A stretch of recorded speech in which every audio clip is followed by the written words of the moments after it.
a social movement that has multifaceted revolutionary subjects. You have subjects in academia, you have subjects in science, you have subjects in engineering, you have subjects who are occupied, right? You have people who are coming from the political sphere. You have people who are coming from the financial sphere. And slowly but surely, what needs to happen is that the movement needs to address each of these social spheres. And I'll talk about that in just a few seconds, right?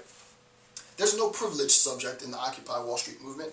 That is, the revolutionary stance or position cannot be described as either a labor stance for laborers or a feminist stance for women or an anti-capitalist stance for socialists. The power of the movement is not going to be to forcefully solidify the voices into one voice, right? It's not about this, right? Occupy Wall Street is not about saying there's one voice, right? It's not about that. Occupy Wall Street is about many, many, many different voices. Now, each of these voices will have its representative. I am the academic representative of Occupy Wall Street. This is what it looks like.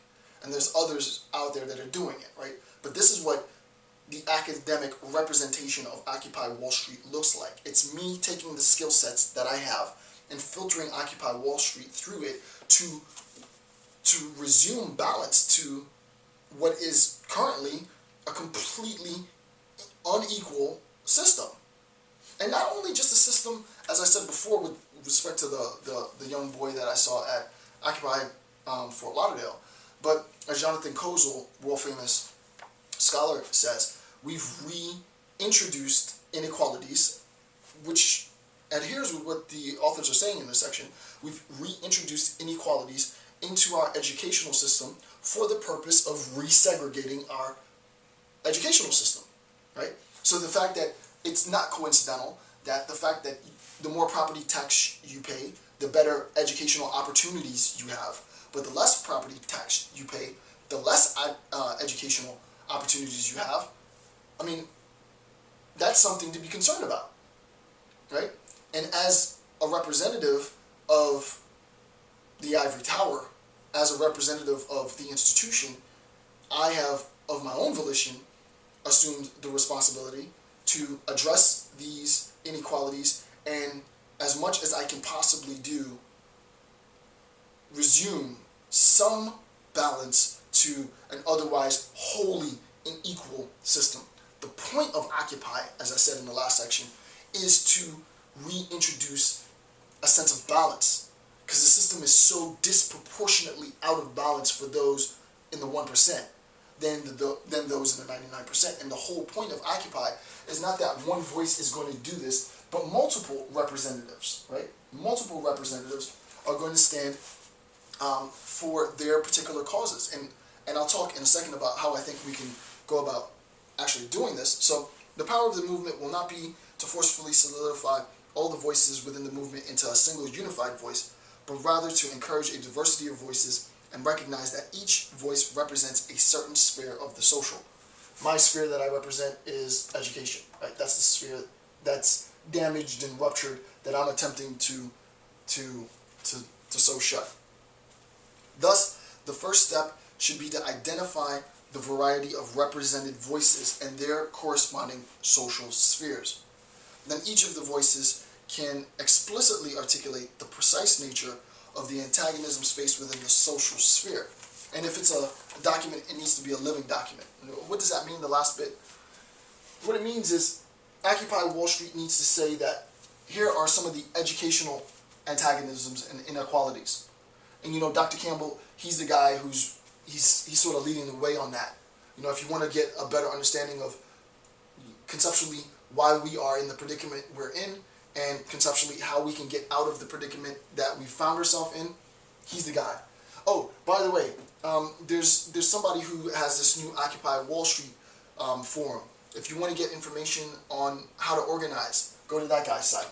Oh, by the way, you know, there's been a cohort of nurses who have gotten together who have decided to do some pro bono work, a cohort of lawyers who've gotten together who've decided to do some pro bono, and on and on and on. That way, what we recognize is that the movement itself won't be destabilized by really any external threat, because the movement has now fully entrenched itself within sort of the, I don't want to say politics of identity, but within the subject, him or herself. Since there's no primary privileged revolutionary subject, it's not a revolution for students, it's not a revolution for workers, it's not a revolution for socialists, it's not a revolution for capitalists, it's not a democratic or a conservative revolution. For those of us who have put ourselves at the forefront of our particular social spheres, what Occupy Wall Street would benefit to do is to say, okay, here are some of the concerns, and they've listed some of the concerns, but not just here are some of the concerns, here are some of the representatives that we believe can best serve. Go to this person's site, go to this person's blog, call this senator, call this mayor. These people are sympathetic to our cause. And we need to recognize not just the mass of protesters, as we've been seeing, but those protesters, those advocates for Occupy who have a little bit more influence, who can really put Occupy and take Occupy to the next level. There needs to be an aggregation at that level of Occupy so that there is a sense of stratification within Occupy, but the genius about this is that it's not hierarchical, right? In traditional social movements, the stratification is a hierarchic. I'm in a better position than you are. No. I'm in the same position as many occupiers have been in. I played by all the rules. I bought a house. My mortgage was always paid. I got a job here working in Fort Lauderdale. I left to work and pull my family, put tons and tons of money into the house, and had to short sell it for $100,000 less than the house was worth when I bought it. And it messed up my credit, and I can't get FHA approval for another 3 years after having played by the rules. How is that fair? How is that fair? That's not fair. There's nothing fair about it. So am I upset? Of course I'm upset, right?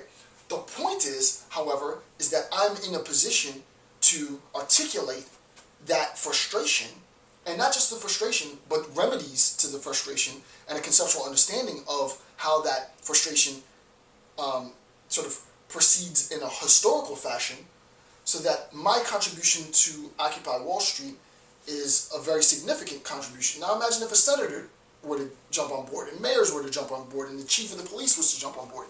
And you see orchestrations of various degrees of influence with respect to Occupy Wall Street, because the nature of the ruptures, it's a systemic failure. And it's going to require specialists in every social sphere where that social sphere is failing. We're going to need people to help resuscitate, in a sense, to suture, to preserve the integrity of the Occupy Wall Street movement. So this is undeniably my contribution. So with that, I want to thank you for taking the time to watch my videos. I'm Dr. Jason J. Campbell. Have a good day.